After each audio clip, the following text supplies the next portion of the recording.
Bom dia para quem é de bom dia, boa noite para quem é da boa noite, 93 para quem é de 93, paz profunda para quem é de paz profunda. Você está no Boteco dos Illuminates e hoje a gente vai falar sobre filosofia, porque na verdade, todo mundo fala sobre filosofia para aprender hermetismo, para aprender cabala, para aprender hermetismo, você precisa saber filosofia. Mas como é que se estuda filosofia? Né? E aqui dentro do Boteco a gente tem um cara que estuda isso há uns 20 anos e ele está lançando uma série de livros que ensinam como é que se estuda filosofia. Então não a filosofia, porque você tem vários livros, vários filósofos famosos, tem uma estrutura, tem por onde começar. E geralmente quem está começando agora não tem a menor ideia de por onde que começa. E aí a gente ficou enchendo o saco do Jacobina para ele fazer todo um processo e ficaram maravilhosos os livros. Né? Então hoje a gente vai entrevistar ele sobre como é que se estuda filosofia. Né? Então no Boteco de hoje, pelo Projeto Mayhem, Rodrigo Elutarque. Salve, pessoal. Hoje eu quero saber como é que estuda filosofia no boteco. Diretamente do Japão, Robson Belli. Ohayou gozaimasu para quem está aqui comigo, konbanwa para quem está no Brasil, konnichiwa se você estiver vendo à tarde, isso em qualquer outro horário. É um prazer estar aqui entrevistando o Paulo, porque eu quero saber quanto a filosofia ocidental pode casar com a oriental aí. E diretamente das catacumbas do Morte Súbita, Tiago Tamosauskas. Boa noite, galera, representando mortesúbita.net, e eu quero saber se a vida examinada vale a pena ser vivida. Seja bem-vindo, Paulo Jacobina. Eu não vou ler currículo, essas coisas. Se você não sabe quem é o Paulo Jacobina, então você começou pelo vídeo errado, cara. Volta a 50 vídeos e aí você vai ver que ele é o cara do boteco que é responsável por fazer as melhores perguntas para o convidado, né? Tanto que aqui a gente brinca e fala assim, quem que a gente vai convidar? O cara tem gabarito? Aí o Thiago vira e fala, será que ele sobrevive às perguntas do Jacobina? Aí a gente faz uma votação e fala, esse sobrevive. Então, esse cara é bom, então vamos convidar o cara. Por que ele tem as melhores perguntas de todo mundo? É porque o Paulo sabe como é que faz a parada. Então, seja bem-vindo mais uma vez, Paulo. Valeu, Marcelo, Robson, Thiago, Rodrigo e todo mundo que está aqui com a gente, né, para a gente conversar um pouco, tentar elucidar algumas coisas sobre filosofia e divulgar essa campanha que tá vindo aí. Então, vamos começar. Deixa eu até mostrar para o pessoal. Esses eram os livros que estavam no Clube dos Autores, né? Mas eles são capa mole e tal. E a gente decidiu juntar tudo num volume só. Capa dura, bonitinho, prático, né? Então, a primeira pergunta que eu vou fazer para você é de onde veio a ideia de escrever um livro chamado A Prática Filosófica? Como é que se estuda filosofia? Tá, vamos por partes, então. Né? A ideia da prática filosófica ela surge dentro do Pedra de Afiar. O Pedra de Afiar é uma associação filosófica sem fins lucrativos, do qual eu faço parte. Inclusive, eu sou membro fundador. E a gente sempre teve um estudo eclético sobre uma série de questões, até que eu percebi que faltava não só para a maior parte do grupo que foi fundador do Pedra de Afiar, quando nós éramos ainda apenas um grupo de estudos, né? Faltava uma coisa que eu chamo de epistemologia do conhecimento esotérico. E para mim isso falta também não só para aquelas pessoas, mas para o cenário magístico como um todo. As pessoas começam a estudar, elas aprendem um pouco, ouvem uma frase do Crowley, ouvem uma frase do Krumheller, e aí começa a praticar aquilo na literalidade e ela não consegue entender a trama, né, o arcabouço de pensamento que deve existir ali por trás para poder fazer com que aquele pensamento, com aquela prática mágica, ela exista de fato. E ela não seja apenas um cenário esquizotérico, ela não seja apenas uma divagação que não te leva a lugar nenhum, não cria nada e que acaba estabelecendo para muita gente determinados paradigmas que são equivocados, determinadas crendices que não servem para nada, apenas para alimentar o ego, mas de prática mesmo não desenvolve o espírito e não desenvolve a sociedade na qual o indivíduo está. Então, dentro disso, a gente já tinha esse grupo de estudos que nós fazíamos parte, né, nós éramos todos instrutores dentro de um centro universalista, nós dávamos aula para desde pré-adolescentes, né, de 12 anos, até mais de 25 anos, nós temos vários ciclos, e nós éramos um grupo de estudos que era formado pelos os instrutores desse lugar. Lá, eu, por exemplo, era da FRA também, né? Tinha uma área da Sociedade Taoísta, nós tínhamos membros também que eram da Nova Acrópole, da Sociedade Taoísta Brasileira e de vários outros grupos, e nós fomos desenvolvendo uma série de pensamentos, uma série de estruturas. Chegamos a criar o canal do Pedra de Afiar também, inicialmente como material para divulgar informações para esse grupo de estudos, e recentemente a gente começou a divulgar o canal para mais gente, e chegou um determinado ponto que a gente resolveu criar formatar esse grupo de estudo, e estabelecemos 4 módulos, baseados nos verbos do Eliphas Levi. O primeiro módulo, que é o módulo do pensar, né, que a gente estabeleceu como pensar, então nós teríamos o primeiro nível, você teria o pensar, no segundo nível você iria o usar, no terceiro nível você iria o querer, e por fim, calar. Né? E o primeiro módulo, eu escrevi esse material, né, que está aqui. São 3 livros para servir de base para estudo. Por que para servir de base de estudo? Porque nós, dentro do Pedra de Afiar, nós temos a concepção de que todo conhecimento ele deve ser prático. A ideia da filosofia clássica mesmo, a filosofia que aquilo que você sabe, você deve aplicar na sua vida e assim você se transformar, mas de uma maneira com que você consiga conjugar determinadas coisas. Né? Então, dentro desse material, que vocês vão encontrar quando o Marcelo lançar a campanha do financiamento coletivo, junto com outros livros também, a gente vai encontrar, por exemplo, no primeiro capítulo, a ideia do todo. Então, a gente vai trabalhar a ideia do todo, a criação do que existe, teoria do caos, né? A gente vai estudar também sobre a hipótese de Gaia, e no final de cada capítulo a gente apresenta uma série de perguntas contextualizando esse ensinamento com uma prática pessoal. Não no sentido de que você vai fazer um ritual, mas para você pensar a sua vida, você pensar a sociedade na qual você vive, levando em consideração esse ensinamento que você aprendeu ali. Então, esse foi mais ou menos o início do grupo. Nós temos grupos de estudos no Pedra de Afiar, mas apenas de maneira presencial. Estamos até, inclusive, pensando em fazer de maneira virtual e abrir para outras pessoas também. Pode falar, Tiago. E a forma como você escreveu esse livro, ela é focada em alguma tradição, ou algum grupo de filósofos, ou algum período em particular, ou não? Você pega tudo que você vivenciou, estudou, conheceu e juntou numa síntese? Ela não, eu posso dizer que ela segue e, ao mesmo tempo, ela não segue uma tradição. Existe um filósofo que eu gosto muito, que é o Parmênides. Né? Ele vai abordar a questão do ser e do não ser, e, para mim, o Parmênides ele sempre foi muito mal interpretado, porque a gente segue muita análise dos pré-socráticos, principalmente, dos chamados pré-socráticos, com base no racionalismo alemão. Né? Criou-se um determinado dogma e as pessoas estudam os pré-socráticos dessa forma.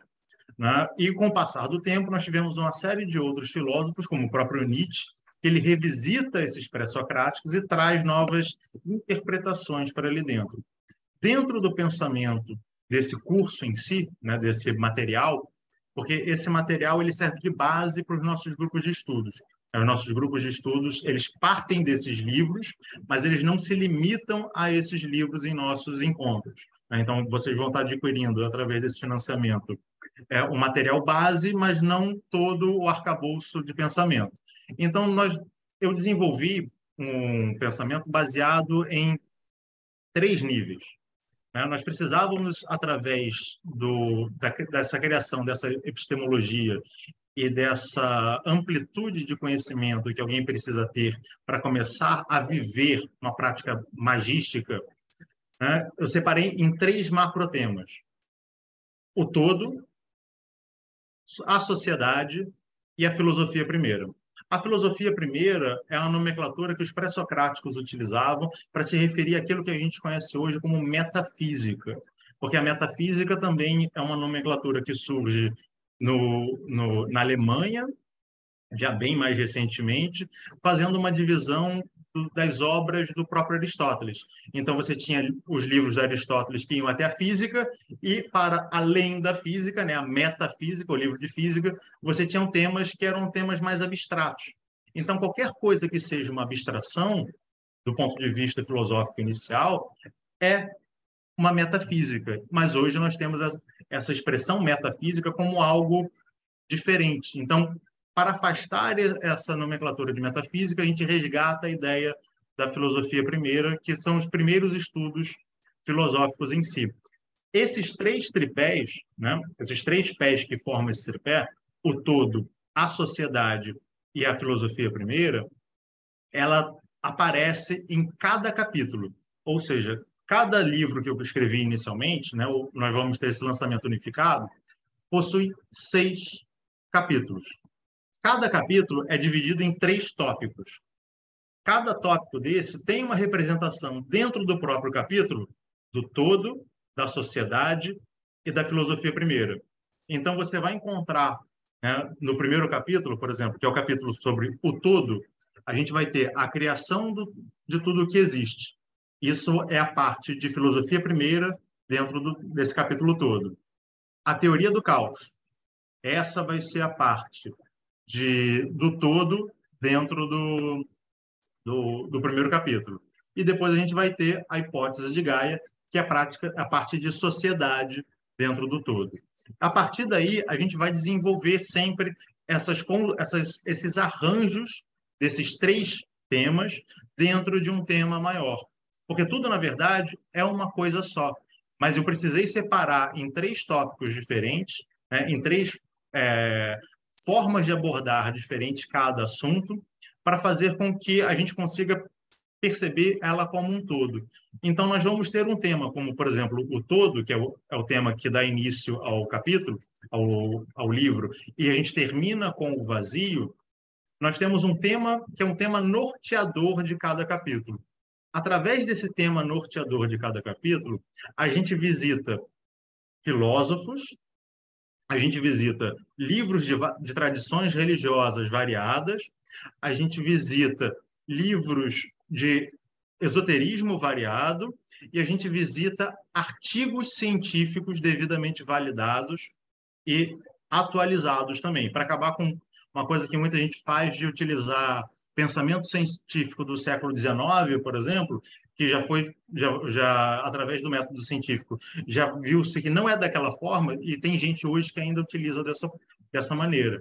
Então, a gente aborda um determinado tema de maneira filosófica, fazendo comparação de ideias, construindo determinadas coisas, guiando o estudante na construção de um determinado pensamento e mostramos aonde, em cada lugar, você vai encontrar essa informação também, mostrando essa pluralidade de informações. Porque, por exemplo, numa prática religiosa, dependendo da doutrina na que você segue, você tem uma determinada visão, você tem um determinado viés. Esse viés atende à percepção de um lado da verdade objetiva. Em compensação, numa prática esotérica, você vai pegar um pedaço daquela parte religiosa, dependendo do seu segmento, e mais um outro pedaço. A ciência vai ver uma outra informação. E através dessa comparação dessas várias formas de se pensar, a gente consegue chegar perto da verdade objetiva. É claro que o material ele não é escrito, por exemplo, várias pessoas que já estudaram o material comigo, né, já fizeram parte do grupo de estudo do Pedra de Afiar, falaram, mas aqui dá para perceber tal coisa. Por que você não colocou isso? Eu falei, porque isso é você que tem que acrescentar dentro desse material. A ideia é sempre uma criação de informação de maneira ativa, porque você vai ler, você vai refletir, e através desse material ele vai servir de base para que determinadas informações surjam na sua mente. E aí você complete isso, né? Você vai sair desse triângulo e você vai formar um quadrado com as suas informações ali dentro. Rodrigo? Não sei se respondi a sua pergunta, Tiago. Respondeu todas as minhas perguntas, mas mesmo assim eu ainda vou fazê-las. Não, eu vou interromper rapidão. Essa é a parte que eu estou mais gostando, é que tem tipo umas 700 notas de rodapé, porque ele vai colocando os livros, né? E aí daí você vira e fala, putz, e aí tem essa informação e tal. E aí daí, se você quiser aprofundar, tem 3, 4 livros e aí você vai embora, né? Porque, obviamente, não dá para você ensinar a filosofia. O livro do Paulo, ele não ensina os peixes, ele te ensina a pescar direto. E aí você tem os livros e vai aprofundando. É a parte que eu estou mais apaixonado por diagramar essa parada. É disso que eu estava querendo. O Paulo já abordou isso nessa fala dele, o Marcelo também, mas eu quero fazer a pergunta mais direta. A pessoa acabou de chegar nesse projeto, ela não tem muita intimidade com filosofia. Assim, pelo que eu percebi do que você falou, a pessoa vai pegar esse livro, vai ler, ele realmente vai aprender a filosofia, como que é essa parte didática do processo ensino-aprendizagem desse curso seu? Dá para ser feito pelo seu livro ou precisa do curso físico, alguma coisa assim? Olha, existem vários níveis, na verdade. Você consegue, através desse livro em si, você consegue tirar uma série de aprendizados. Porque eu busco escrever de maneira didática. Então, vão ter pontos que você vai encontrar. A respeito disso, precisamos destacar 4 coisas. A primeira coisa eu explico o que é. A segunda coisa eu explico essa segunda coisa. A terceira, a quarta, e faço uma conclusão a respeito desses pontos. Né? Eu apresento essas informações para você da maneira mais didática possível, mas sem descer muito o sarrafo. Né? Obviamente, existem coisas que você precisa saber, obviamente, porque se você não tem esse conhecimento mínimo, é um pouco mais difícil. Mas mesmo assim, para quem nunca leu nada disso na vida e já fez parte do grupo de estudos, já aprendeu bastante coisa. É claro que no grupo de estudos você vai aprender muito mais, porque a gente vai trazer uma série de outras questões. Né? Mas, dentro dessa didática, né, é importante você perceber que o ensinamento, pelo menos eu busco fazer isso nesse material, mas na vida como um todo, o ensinamento ele é feito de maneira espiral. Então, existem coisas que você vai ler no primeiro tópico, que você vai entender, e existem coisas que você não vai entender, e existem coisas que você nem vai perceber. E à medida que você vai lendo o material, essas outras coisas vão começando a fazer sentido para você, e coisas que você não percebeu vão começar a despertar dentro de você. Porque cada capítulo ele pode ser lido de maneira individual, cada tópico pode ser lido de maneira individual, mas ele é organizado dentro de uma construção lógica e sistemática. Para você ter uma ideia, no capítulo 17, ou seja, lá no final, porque são 18 capítulos, o capítulo 17 se chama Abstrações.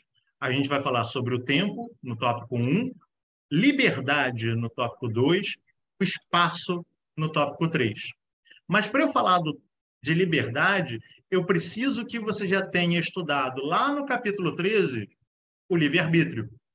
Eu preciso que você tenha estudado no capítulo 11 a mudança na sociedade. Eu preciso que você tenha estudado no capítulo 8 o movimento e o problema da mudança. Eu preciso que você já tenha estudado várias outras coisas para que você já tenha essa base para chegar nesse determinado pensamento. Porque, como eu estou falando para um público que é heterogêneo e que, no geral, eu desconheço, eu preciso dar alguns passos atrás para homogeneizar o conhecimento de todo mundo, porque cada pessoa parte de um lugar diferente.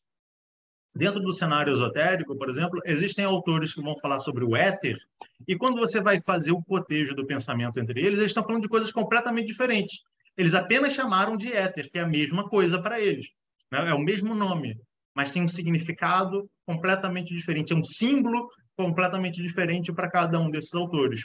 Então, como cada pessoa tem um viés próprio, tem uma bagagem própria, os primeiros capítulos eles vão conduzindo você e agregando conhecimento, dando conceitos, apresentando uma série de referências, né? Referências de pessoas que talvez você não conheça, mas de pessoas que são conhecidas, como, por exemplo, o Marcelo, ele é referenciado nesse livro, o Tiago também é referenciado nesse livro. Tem pontos dos pensamentos, das obras deles, que são acrescentados ali dentro, que vão te ajudar a ir pensando cada vez mais e desenvolvendo degrau a degrau.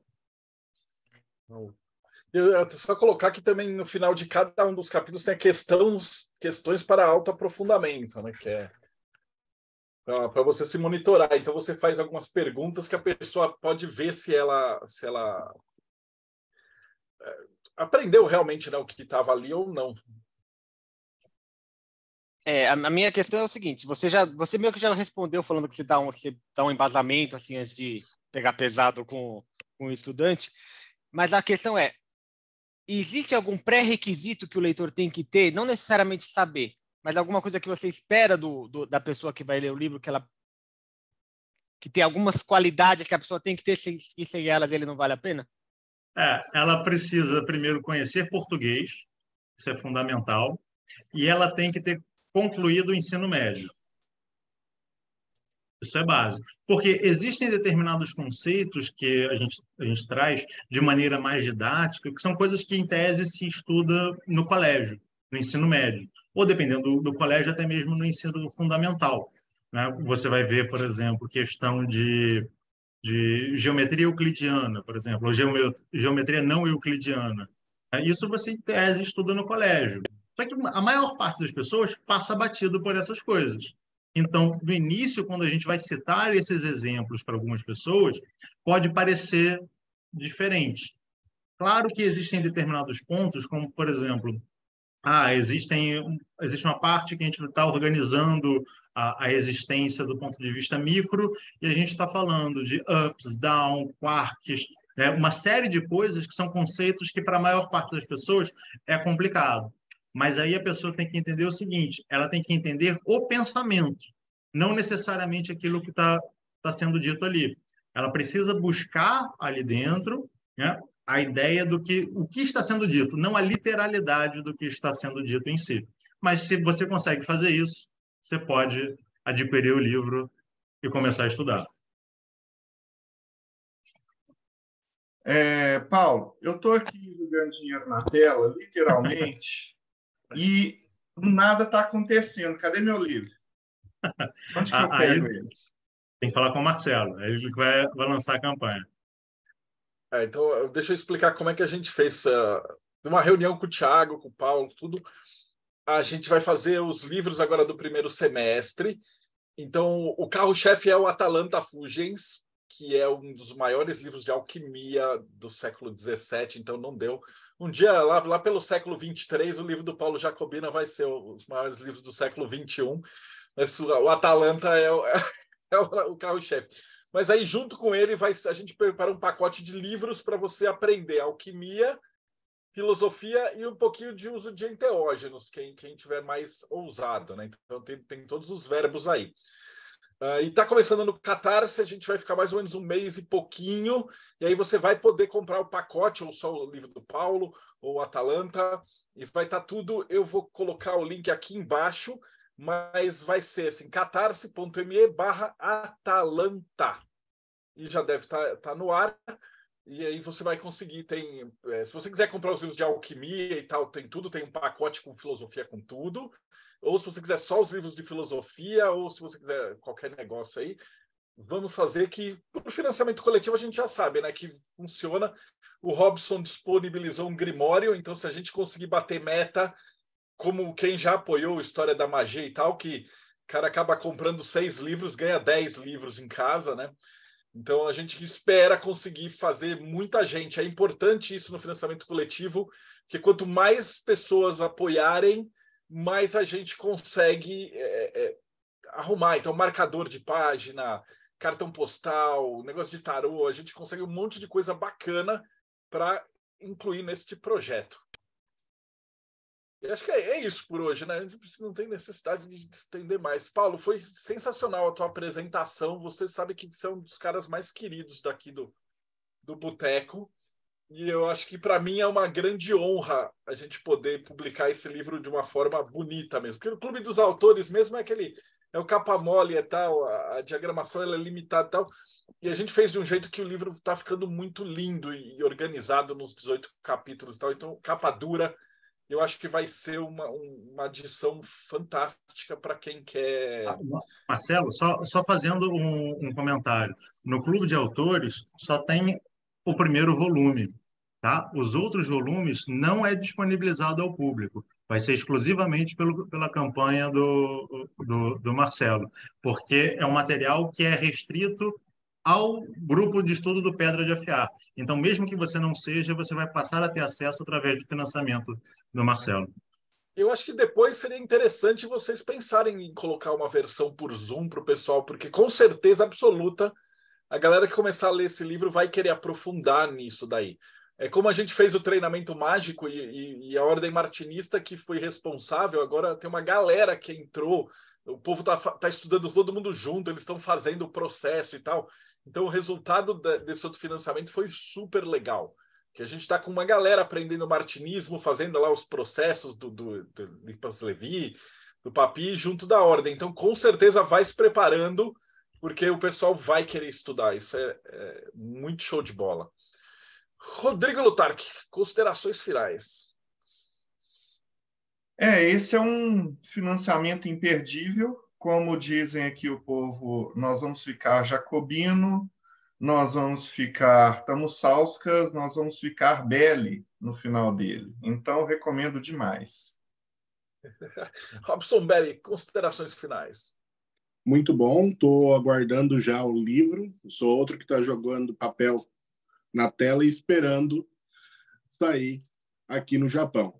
Como sempre, eu fico sempre um financiamento atrás por conta da distância, mas eu espero ainda, pelo menos em 2024, receber esse material. Mas, assim, sensacional. Sobre o Grimório que foi disponibilizado, é o Grimório que deu origem ao Heptameron, que é um Grimório clássico, né? Então, ele é uma versão beta do Heptameron, escrito pelo Pietro Diabano. Então, quem tiver interesse, comprem muito desse financiamento, vocês vão conseguir ganhar essa pérola que não é algo tão simples aí de encontrar hoje em dia.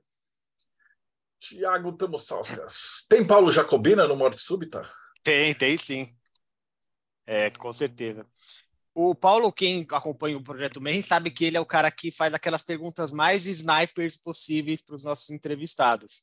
E se ler esse livro me permitir aprender a fazer uma pergunta que seja 1/10 interessante como as que você faz, com certeza já vai ter valido a pena. Maravilha. Paulo, valeu. Rodrigo, Thiago, Robson, e você que acompanha a gente, também não esquece, dá like, segue o sininho, precisa ativar o sininho. A gente descobriu que agora o YouTube ele só distribui vídeos de 10 minutos com pessoas dançando. Então a gente fazer entrevistas profundas com perguntas, filosofias, alquimias e tal, 2 horas de bate-papo. A gente precisa da ajuda de vocês para divulgar o canal. Então, mostra para os seus amigos, mostra para os inimigos para eles ficarem com inveja. Assina o canal e a gente se vê aí no próximo Boteco dos Illuminati.